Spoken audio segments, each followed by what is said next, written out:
Murni. Bu Murni ya Bu ya. Ibu umurnya berapa tahun Ibu? 25 tahun. Oh ya, habis lahiran kemarin ya? Iya. Anak pertama ya Bu ya? Iya. Anak pertama ya Bu. Tinggal di mana Ibu? Jambu. Tinggal di Jambu. Perkenalkan, saya Bidan Dian yang bekerja pada siang hari ini ya Bu ya. Di sini Ibu ada keluhan apa? Maaf sebelumnya. Enggak ada keluhan. Enggak ada keluhan. Terus? Saya mau menanyakan bagaimana Cara perawatan bayi yang tepat. Soalnya kan baru anak pertama. Baru anak pertama ya, jadi belum begitu paham mengenai perawatan bayi normal ya. Oh, ya. Nanti saya akan jelaskan mengenai perawatan bayi yang tepat ya Bu ya. Sebelumnya nanti di sini memerlukan waktu sekitar 10 sampai dengan 10 menit untuk menjelaskan ya Bu ya. Ada yang mau ditanyakan Ibu? Enggak ada ya Bu ya. Untuk sebelumnya apakah Ibu sudah mengetahui perawatan bayi itu apa aja? Yang Ibu tahu saja? Ya udah, cuma sedikit kayak tali pusatnya nggak boleh dikasih apa-apa. Gitu. Betul. Itu baru sedikit yang Bu yang tahu ya. Nah, jadi sudah tepat kalau misalkan perawatan tali pusat itu tidak perlu dikasih apa-apa ya Bu ya. Nah, nanti saya akan lebih jelaskan lagi bagaimana cara perawatan bayi yang tepat ya Bu ya. Seperti itu. Jadi untuk pemberian ASI yang pertama ya Bu ya. Jadi pemberian ASI itu harus diberikan pada bayi usia 0 sampai dengan 6 bulan. Itu cukup ASI saja tanpa ada makanan tambahan apapun ya Bu ya, termasuk air putih ya. Jadi itu namanya ASI eksklusif ya Bu ya. Minimal diberikan 8 kali atau misalkan sesering mungkin ya. Jadi dalam waktu 24 jam itu minimal 8 kali ya, atau lebih sesering mungkin kalau lebih bagus ya Bu ya. Karena ASI itu merupakan makanan paling terbaik untuk bayi ya. Karena itu makanan yang paling bagus. Kalau bisa untuk susu formula itu dihindari dulu. Jadi lebih baik menggunakan ASI saja sampai dengan usia 6 bulan ya Bu ya. Karena ASI pada pemberian yang pertama, misalkan hari pertama, hari kedua itu justru ASI yang paling bagus untuk kekebalan tubuh si bayi. Seperti itu ya Bu ya. Jadi ASI yang diberikan paling pertama itu lebih paling bagus ya Bu ya. Seperti itu. Selanjutnya untuk cara membersihkan dan menghangatkan bayi ya Bu ya. Jadi cara yang pertama itu bisa kontak ibu dengan bayinya, kontak kulit seperti itu, atau misalkan dalam kotaknya juga tidak apa-apa. Selanjutnya letakkan bayi pada tempat yang hangat dan kering ya. Lalu mengganti pakaian apabila basah. Misalkan habis pipis, dicek dulu bajunya basah atau enggak. Misalkan basah ya segera diganti, jangan terlalu lama terkena air ya, karena itu bisa menyebabkan bayinya kedinginan seperti itu. Selanjutnya mengganti popok biasa ya. Terus kalau bisa diselimuti kalau misalkan merasa kedinginan seperti itu. Selanjutnya selalu dipegang telapak kakinya. Misalkan telapak kakinya kedinginan, teteh ke ibunya bisa kontak kulit dengan ibunya. Misalkan tangannya digosok-gosok dan paling di bagian telapak kakinya, jadi biar bayinya hangat ya Bu ya. Selanjutnya jaga ruangan tetap hangat. Jadi kalau misalkan ada ventilasi udara jangan terlalu besar ya. Kalau misalkan menggunakan kipas angin, jangan langsung menghadap ke bayinya seperti itu ya. Selanjutnya untuk posisi tidur bayi. Posisi tidur bayi itu juga harus diperhatikan, karena kalau misalkan terlalu lama tidur tengkurap itu juga nggak bagus buat bayi ya. Jadi bagusnya itu bayi tidurnya kalau tidak terlentang ya miring ke arah ibunya seperti itu ya. Terus kalau bisa bayinya tidurnya bersama ibunya. Jadi kalau misalkan ada aktivitas kayak misalkan menyusui lebih cepat dan lebih mudah untuk menggapai anaknya seperti itu ya. Selanjutnya untuk perawatan tali pusat yang Ibu sudah sebutkan tadi ya. Untuk perawatan tali pusat itu tidak boleh diberikan apa-apa, juga sudah sesuai ya Bu ya. Nanti saya akan jelaskan lagi. Jadi yang pertama itu sebelum membersihkan tali pusat kita harus mencuci tangan terlebih dahulu ya.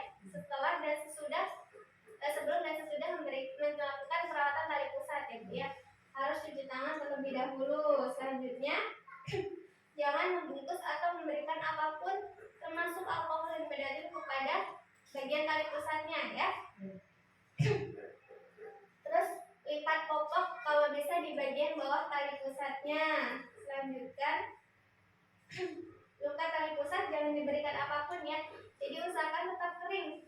Kalau misalkan basah harus segera diganti popoknya ya. Selanjutnya perhatikan adanya infeksi ya. Jadi kalau misalkan bagian tali pusatnya basah, merah atau misalkan mengeluarkan cairan itu biasanya adanya tanda infeksi ya Bu ya. Kalau misalkan dia kotor atau misalkan basah boleh dibersihkan menggunakan air DTT. Air DTT itu misalkan air yang sudah mendidih dan sudah hangat, itu namanya air DTT ya. Boleh dibersihkan menggunakan kain nggak apa-apa, dan dibersihkan di bagian tali pusat nih ya. Kalau misalkan ada bau, terus ada pengeluaran cairan, atau misalkan ada bagian kemerahan di bagian tali pusat, takutnya itu tanda infeksi gitu ya.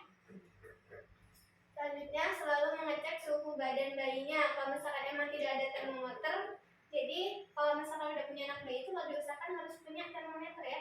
Jadi untuk sewaktu-waktu bayinya demam langsung bisa dicek pakai termometer ya. Selanjutnya untuk tanda bahaya pada bayi ya. Jadi ibunya harus waspada apabila muncul tanda-tanda yang saya sebutkan nanti ya. Jadi yang pertama itu tidak mau minum atau memuntahkan makanan atau ASI yang diberikan ya. Selanjutnya bayinya kejang. Bergeraknya itu apabila dirangsang saja ya. Nafasnya cepat atau misalkan lambat ya. Tarikan dinding dada. Jadi pas waktu dia bernafas itu ada cekungan bagian dadanya sebelah sini ya, di bagian bawahnya. Gitu. Selanjutnya bayinya merintih pas waktu menangis ya. Selanjutnya demam, suhunya lebih dari 38 derajat Celcius atau misalkan kedinginan kurang dari 36 derajat Celcius ya. Selanjutnya nanah yang banyak dari mata. Jadi ada pengeluaran cairan di bagian matanya, itu juga termasuk tanda bahaya pada bayi ya. Selanjutnya pusatnya kemerahan atau ada pengeluaran cairan dari tali pusatnya, itu juga termasuk tanda bahaya ya Bu ya. Terus diare itu dikatakan apabila sudah BAB lebih dari 4 kali dan cair ya, itu termasuk diare seperti itu. Selanjutnya apabila telapak kaki, badan dan muka itu kuning, itu juga termasuk tanda bahaya pada bayi. Takutnya itu namanya penyakit difterus ya. Jadi bayinya kuning itu juga bahaya ya. Itu biasanya disebabkan karena kurang cairan gitu ya. Apabila ibu mengalami atau melihat tanda tersebut pada bayinya ibu, segera bawa bayi ke fasilitas kesehatan ya. Jangan diberikan dan dikasih apapun, termasuk orang zaman dulu ya. Kadang suka dikasih ini, dikasih itu, karena itu kan masih mengikuti orang zaman tradisi dulu ya. Kalau sekarang itu harus segera dibawa ke bidan atau misal ke fasilitas terdekat ya Bu ya, untuk kesehatannya. Jadi nanti bisa diperiksa lebih lanjut lagi gitu ya. Ada yang mau ditanyakan? Tidak ada ya? Ibunya sudah paham? Sudah paham ya Bu ya? Tadi apa saja yang termasuk tanda bahaya pada bayi? Bayinya Kejang. Terus tali pusatnya merah, terus demam. sama kulitnya kuning. Kuning juga termasuk tanda bahaya ya. Baik, ibunya saya kira sudah paham ya Bu ya. Untuk makanan yang paling bagus apa namanya?